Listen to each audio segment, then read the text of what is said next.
again, no offense to the medias here, but by and large, are they on our side? No. There are good people in the media, but generally, not necessarily pro-recall. But at least there is social media that we could turn to, right? We can say what we want there. Oh wait, never mind. So, every single force has been working against us, yet we have overcome every obstacle that has been thrown in our path so far. And what made this movement happen was sort of the one thing that they can't touch, that they can't censor, that they can't stop. And that's folks like you, out in your community, in real life, sitting at a booth outside of, I don't know, what are the big spots here? Bonds, Target. Target, Bonds, you got Hobby Lobby, Chick-fil-A, farmers markets, and offering a pen and paper to your neighbors. That is something that they can't touch. It's beyond the reach of censors. And it's built this movement. And it has gone through all of these obstacles. And we are now on the precipice, 8 days out of doing something that no one ever said could be done. And that I think will change the game in terms of the way politics works in Sacramento, in terms of how politics works in California. It's our opportunity to actually return to the idea of government of, by, and for the people. So I want to thank everyone who has made this happen. It is because of you that I am doing this. I didn't necessarily join forces with the recall with the goal of becoming a candidate for governor.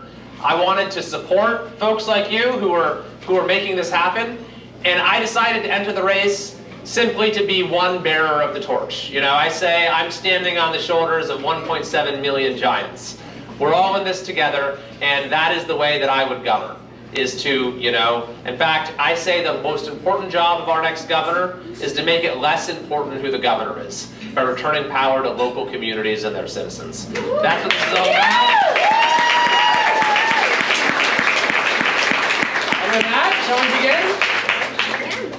Well, great. Thank you guys for being here. So if Cynthia could bring us the bowl of questions, we're going to do something that many candidates don't do or won't do. These are real questions from real people in the audience who want real answers from their potential politicians. And so, as you can see, written here on note cards, we will ask Kevin the hard questions, and he will actually answer the questions. So let's get started, guys. Would you like to sit? Do you want to stand? Want to sit? I can stand, it's fine. All right. First question, Kevin. Is it true that California will receive $13 billion from the federal government if they follow CDC mandates for masks and vaccines? Interesting question. I'm not sure if I know, but we'll find out. Well, I don't know exactly what that's referring to. There has been a lot of federal money that's coming in, and I think, there are certain strings that have been attached. But a lot of that money, by the way, has been used to sort of prop up, entities within California that were on the brink of failure. Like I'll tell you, I'll give you one example. Is LAUSD. I don't know if anyone has kids in LAUSD. That district has been so badly mismanaged that they're a couple years away from bankruptcy, and maybe some of this COVID money has now delayed that by a year or two. So in addition to everything else LAUSD has been doing wrong in terms of, not actually educating kids, that district is just years away from insolvency. And you're seeing, by the way, that this COVID money has come not just from the federal government, but the state government also passed a bill specifically for school districts that said, okay, we'll give you, more money if you quote-unquote reopen. This was all the state was willing to do this last spring. It's not actually open schools, but say, all right, you'll write a little money if you do open. What this led to, and what was utterly predictable, was districts that completely scammed the state for the money. LAUSD among them. They set up this sort of Kafka-esque Zoom in a room deal where you would, okay, the school's open, but then the child goes to a classroom, there's no teacher, they're just sitting in a classroom with a computer and the teacher's on the computer. And so I think for high schoolers, 6% actually showed up for this Zoom in a room. In San Francisco Unified, it was even worse. What they did is they said, okay, 2 weeks before the school year is over, we were going to open, I believe it was 2 out of the district's 14 high schools, 1 day a week, for in-person supervision, not instruction.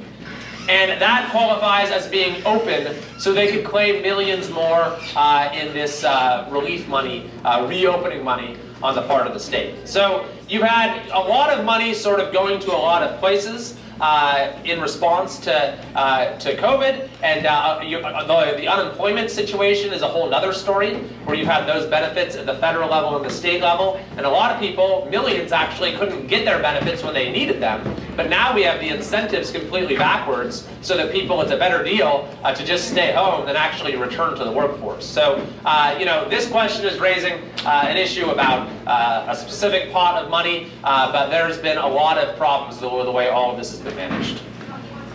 All right, our next question, what can be done to end the corruption in politics? Is there anything you can do to address this as governor? The single most important thing we can do to end the corruption in our state's politics is to get rid of our state's most corrupt politician, and that's Gavin Newsom.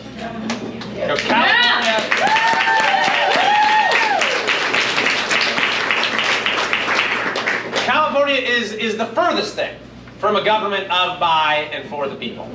It is a government of corrupt politicians controlled by lobbyists for the benefit of special interests. And no one has ever personified that corruption like Gavin Newsom. And so the image that we can sort of remember from him, I think it'll definitely be his legacy, is the one of the French Laundry. And of course we all think of the hypocrisy, but what was even more revealing about that big night out was the company our governor keeps. Do you remember who was there? Yeah. His dinner table mates? Yeah. Lobbyists. A table full of lobbyists. They wine him, they dine him, they elect him, they own him. Someone said PG&E.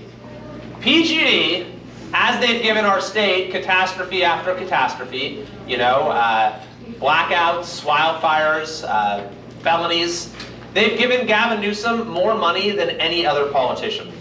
Hundreds of thousands of dollars. They basically were behind his rise to power in San Francisco. They even pay his wife's salary. And what do you know? There's just no accountability for everything PG&E has done. In fact, a whistleblower just came forward and said that the independence of the PUC in regulating PG&E was compromised when Newsom started, and everything had to go directly through the governor's office. And these examples abound. If you're familiar with AB 5, which put countless freelancers in California out of work, that was done because Gavin Newsom's biggest funders, the massive unions, instructed him to do so. And of course, during COVID, Newsom took this corruption to new levels. Huge no-bid contracts were awarded to his top donors. Powerful interests, including Hollywood, were exempted from lockdowns, as small businesses died in droves. But worst of all, this governor expelled millions of kids from their classroom, longer than any state in the country, just so he could keep getting money from his biggest donor of all, the teachers' unions. So Gavin Newsom absolutely personifies the culture of corruption at our state capitol. But that culture is very much pervasive. It's the same story in the legislature. Every legislator gets hundreds of thousands of dollars per election cycle from the special interests that are represented by lobbyists right around the Capitol.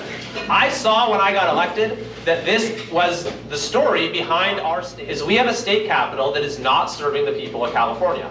That's why we continue to sacrifice the most and we get the least in return. It's why we pay the highest gas taxes while driving over the deepest potholes. It's why the state budget has well more than doubled in just the last 10 years, yet our quality of life continues to decline because we have a state capitol that has been totally captured. And so I decided that I'd become the first elected official at the state level in California, I believe in modern history, to say I'm not taking any money from special interests, only from citizens. And I think that is the sort of cultural change that we need if we're truly going to return to government by the people. And I think that this recall is our chance to make it happen.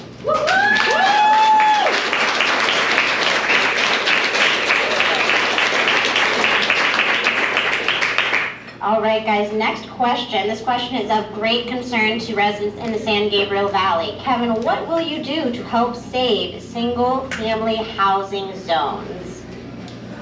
Well, it's vitally important that we protect, the ability of local communities to shape the character of their community as they see fit. And people who, buy a home in a given community with expectations as to what that community is going to be like, in the case of single-family homes, a single-family neighborhood, those expectations need to be respected. And so, there are possibly some changes we need to our zoning laws, but I don't think that that is the solution to the state's housing problem.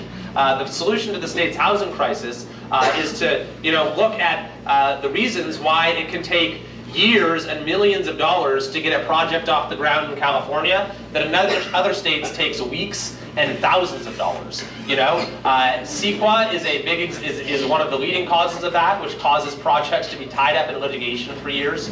The approval process takes way too long. The costs and fees can add up to $150,000 before you even break ground on a project. And the end result of this is that we have a median home price in California that is over $750,000.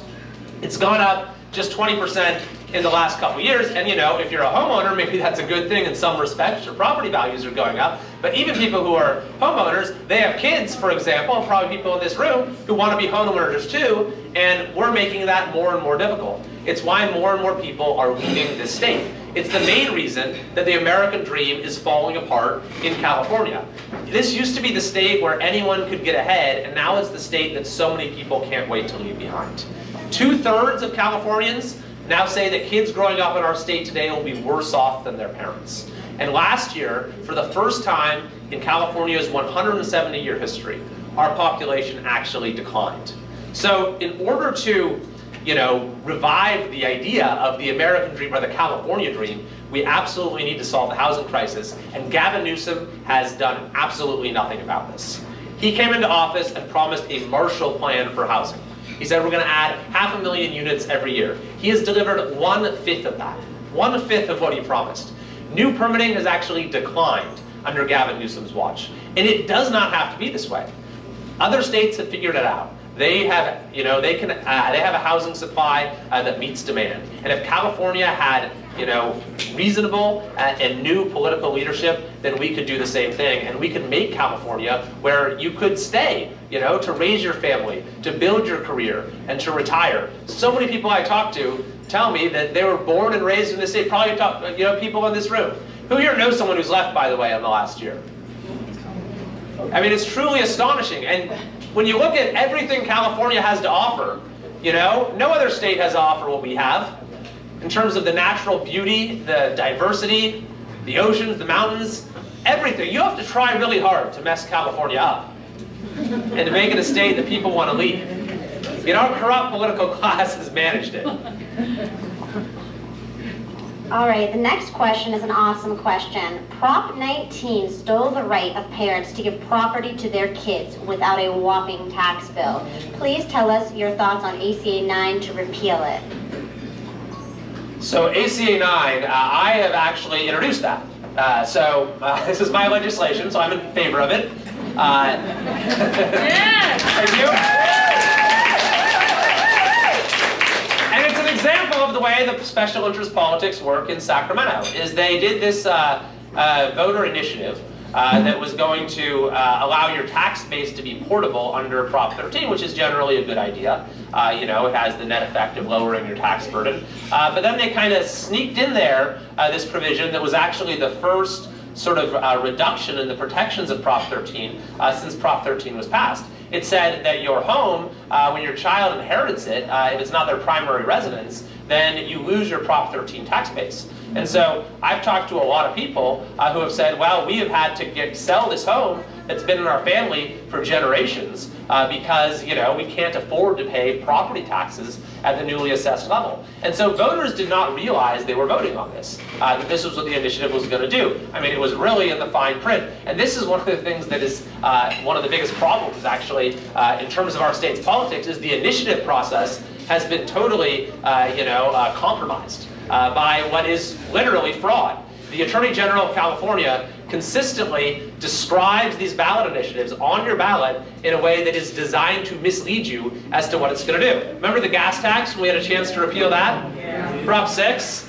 and you look at the description and the title of it doesn't say the word gas or tax anywhere, well, it's the same thing with many of the initiatives on last year's ballot. And so I think that we should present this issue squarely before voters. Do you want to get rid of these Prop 13 protections or not? And so I've introduced a legislation to roll back the change that was made. And the legislature so far hasn't been willing to act on it, but the Howard Jarvis Taxpayers Association is seeking to put that on the ballot for 2022.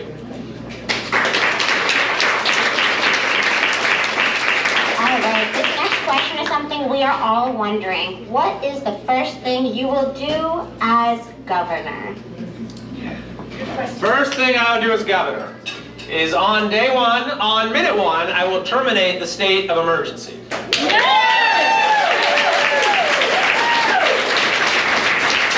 It's about time. It's been a year and a half.